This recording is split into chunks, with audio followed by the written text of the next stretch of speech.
Kessler Twins. They entered the world together on August 20th, 1936 in the small German town of Nurchau, then part of Gau, Saxony. And from the beginning, Alice and Ellen Kessler seemed destined for a life lived in perfect synchrony. Known throughout Europe simply as the Kessler Twins, they spent their lives moving with an ease and harmony that made them a sensation across continents.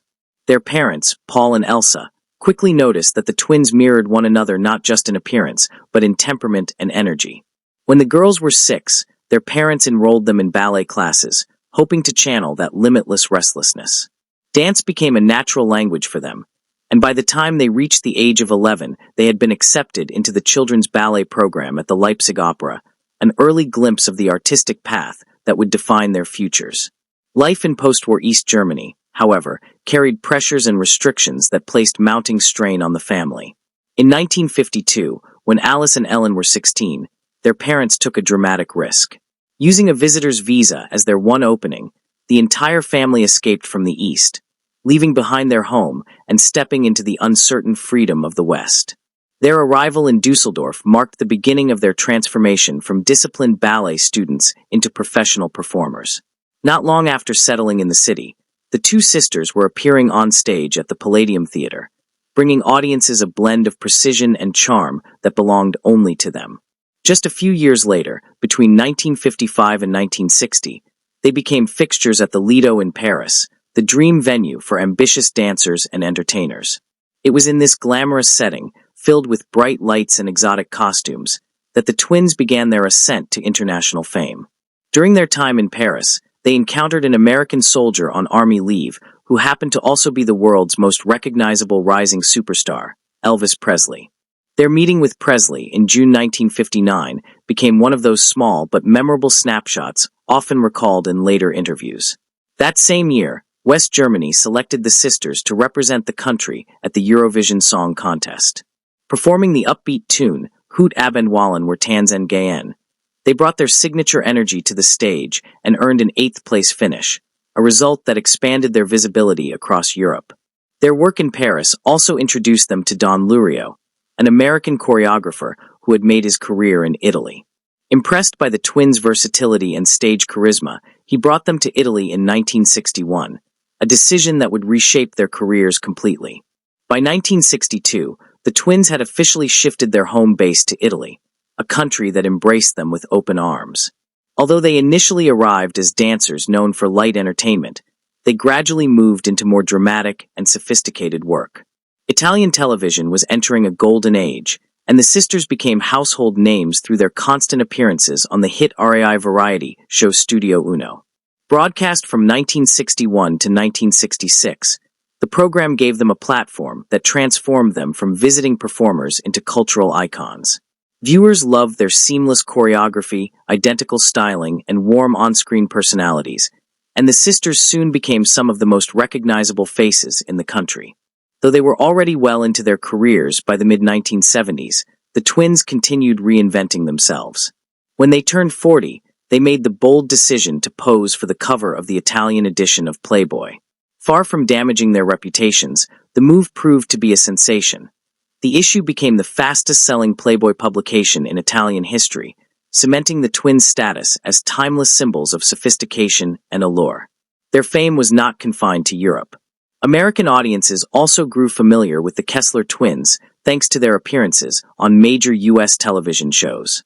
They made their American debut on the CBS program The Red Skelton Hour, a widely watched variety series that introduced them to millions of viewers. Soon after, they featured on The Ed Sullivan Show, sharing the stage with some of the era's most important entertainers. Their film work expanded during this period as well.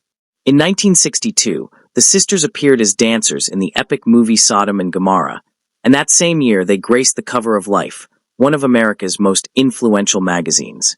Although their careers carried them from city to city and country to country, Italy remained their dominant base of operations until the mid-1980s.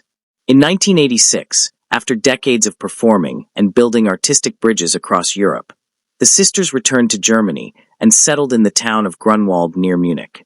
Even though they were no longer performing at the relentless pace of their earlier years, their legacy continued to be recognized. Both Germany and Italy honored them for their contributions to cultural cooperation, acknowledging the unique diplomatic role they played simply by captivating audiences in both nations. Their personal lives often drew as much fascination as their performances, largely because the twins had long been admired for their beauty, poise, and magnetism. Despite frequent interest from the press and their many romantic relationships, neither Alice nor Ellen ever married. Ellen spent 20 years with Italian actor Umberto Orsini, while Alice was romantically linked at different points to French singer Marcel Amont and Italian actor Enrico Maria Salerno. But marriage, as the sisters occasionally suggested in interviews, was not something they felt compelled to pursue. Their bond with each other remained the most constant partnership in their lives. Even late into adulthood, the twins continued to appear on stage and on television, whether revisiting classic routines, participating in retrospectives, or giving interviews about their long careers. Audiences treasured them not only for their talent, but for the aura of elegance they carried effortlessly through the decades. Their synchronized movement, identical gestures, and impeccable timing became symbols of a bygone era of entertainment, one defined by glamour and showmanship. Their final act, however, was as striking as the rest of their lives. On November 17, 2025, at the age of 89, Alice and Ellen Kessler died together through assisted suicide in Grunwald. Their departure on the same day, after a lifetime of inseparable companionship, felt both heartbreaking and fitting, a closing gesture that reflected the profound unity that had shaped every step of their journey. Throughout their lives, the twins also received numerous honors. Their achievements earned them recognition, such as the Order of Merit of the Federal Republic of Germany in 1987, honorary citizenship in Grimma in 2006, and the Bavarian Order of Merit in 2025. These accolades celebrated both their artistic work and their role as cultural ambassadors who bridged nations through entertainment. Their careers also included a wide array of film appearances that showcased their versatility. Beginning with roles in productions like As Long as There Are Pretty Girls in 1955 and The Beggar Student in 1956, they continued to appear in musical and comedic films throughout the 1950s and 1960s, including the twins from Zillertal, Graf and Mariza, Eric the Conqueror, Love and the Frenchwoman, The Bird Seller, Wedding Night in Paradise, and Dead Woman from Beverly Hills. Whether playing comedic foils, elegant dancers, or lively performers, they brought the same charm to film that they displayed on stage. By the time of their deaths, Alice and Ellen Kessler had amassed a combined estimated net worth of around $7 million, earned through decades of performing, television appearances, touring engagements, and licensing of their classic material. Their wealth, though notable, was only a small reflection of the far greater richness of their cultural impact. Their legacy lives on in countless recordings, photographs, archive performances, and the memories of audiences who watched them evolve from child dancers to internationally beloved stars.